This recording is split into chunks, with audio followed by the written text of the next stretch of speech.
ध्रुव ने अटूट तप करना प्रारंभ किया। वो 5 वर्ष की अवस्था ध्रुव जी महाराज।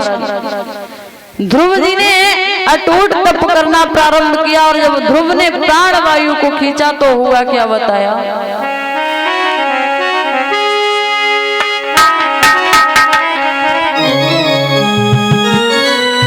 कि जब ध्रुव ने खींची प्राण वायु तो हिल गया श्वेत मंडल सारा और 49 पवन सननान लगे इंद्रासन भी तो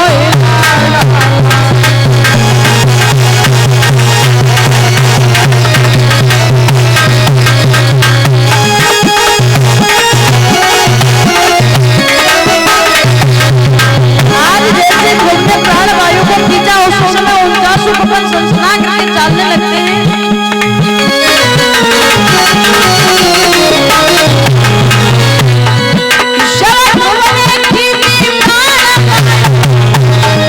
हिल गया श्वेत मंडल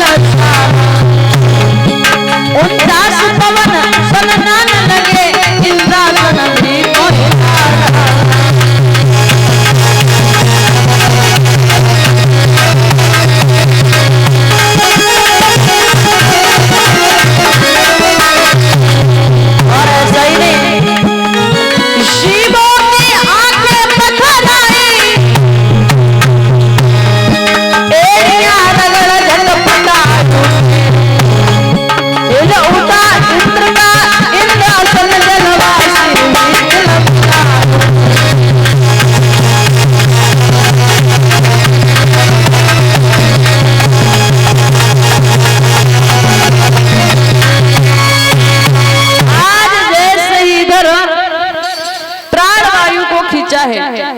उसी समय देवराज इंद्र का इंद्रासन डगमगाने लगा। उसी समय इंद्र को लगा हमें लग रहा कि हमसे हमारा कोई राज्य छीनना चाह रहा है। इंद्र ने रंभा नाम की अप्सरा को बुलाया। रंभा से एक बात कही है, रंभा तुम जाओ और जा करके देखो कौन है जो हमसे हमारा राज्य छीनना चाहता है, उसकी तपस्या को भंग करो। रंभा चली और रंभा ने नाना प्रकार से प्रयत्न किया है लेकिन ध्रुव की तपस्या भंग नहीं कर पाई। रंभा लौट के गई महाराज। एक 5 वर्ष का बालक जो अटूट तप कर रहा है और मैं हार करके वापस आ गई। अब मेरे पास कोई उपाय नहीं। इंद्र दौड़ा दौड़ा भगवान विष्णु के पास गया, प्रभु अब आप ही हमारे राज्य को हमारी सत्ता को बचा सकते हो। क्या हुआ? अरे आपका कोई भक्त है हमसे हमारा राज्य छीनना चाह रहा है इसीलिए भजन कर रहा है। भगवान बोले तुम्हारे राज्य के लिए नहीं भजन कर रहा, फिर अरे वो हमारी गोद में बैठने के लिए भजन कर रहा है। अरे फिर जाइए महाराज। अब भगवान वहां से चले, ध्रुव के पास में पहुंचे, आवाज लगाने लगे, ध्रुव नेत्र खोलो बेटा। ध्रुव ने नेत्र नहीं खोले, पुनः फिर आवाज लगाई, ध्रुव अरे अपने नेत्रों को खोलो। ध्रुव ने नेत्र नहीं खोले तो भगवान ने देखा ये ऐसे नेत्र नहीं खोलेगा जिस प्रतिमा को ध्रुव अपने हृदय में बसाए हुए हैं। भगवान ने उसी प्रतिमा को अपनी ओर आकर्षित किया। ध्रुव हाँ पिता कहते हुए गिरते हैं लेकिन भगवान ने गिरने नहीं दिया, अपनी गोद में उठा लिया। भगवान की आज जैसे अपनी गोद में उठाया, ध्रुव ने नेत्र खोले हैं, प्रभु आप हाँ। अरे बड़ी देर में आए। भगवान कहते लाला तुमने बुलाया हम चले आए और तुम कह रहे हो देर में आए। मांग लो, क्या मांगना चाहते हो? बड़ा सुंदर सा जवाब दिया ध्रुव जी महाराज ने कि प्रभु आपसे क्या मांगना। अरे जिसकी गोद मुझे मिल गई हो उसे और क्या मांगना, मैं तो वैसे भी उत्तराधिकारी हो गया। अगर देना चाहते हो तो सिर्फ इतना दे देना कि अपने दर्शन देते रहे। ठीक है, ऐरावत हाथी को मंगवाया, उस हाथी पे भगवान ने स्वयं ध्रुव जी को बैठाला और अपने नगर के लिए जाने की अनुमति दी। भगवान अंतर्ध्यान हुए, आज ध्रुव जी अपने नगर के लिए चले। ध्रुव के नगर के लोगों ने ध्रुव को आता देखा तो साथ में चल देते हैं। इधर महारानी सुरुचि को ये मालूम पड़ा कि आज ध्रुव वापस आ रहा है। सुरुचि ने दासी को बुलाया, एक बात की, बहन चली जाओ। कहा, अरे थोड़ा सा जहर ला करके दे दो। क्यों? क्योंकि आज मेरा ध्रुव वापस आ रहा है और मैं अपना मुख उसके सामने कैसे दिखाऊंगी। अरे वही ध्रुव है जिसके गाल पे मैंने एक चांटा दिया था और एक बात कही थी कि अगर पूर्व जन्म में तूने थोड़ा भजन किया होता तो उत्तम के बदले मेरे गर्भ से जन्म लिया होता। दासी कहने लगी, है महारानी, उस दिन की बात आज याद आ रही है। अरे अब तो ध्रुव दरवाजे पे आ गए और ध्रुव दरवाजे पे पहुंचे हैं और आवाज लगाने लगे, मौसी दरवाजा खोलो।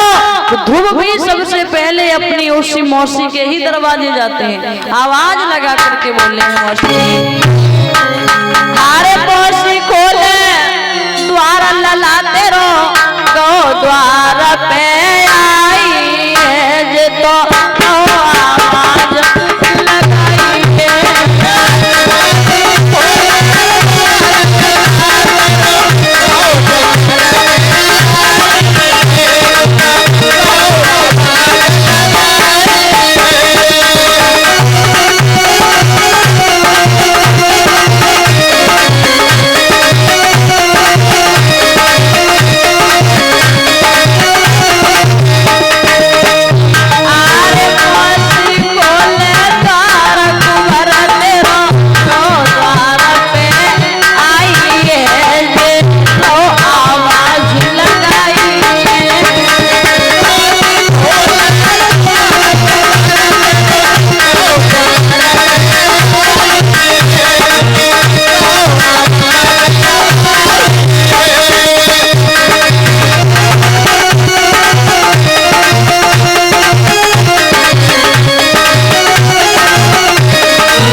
समझा करके कहा, मौसी दरवाजा खोलो।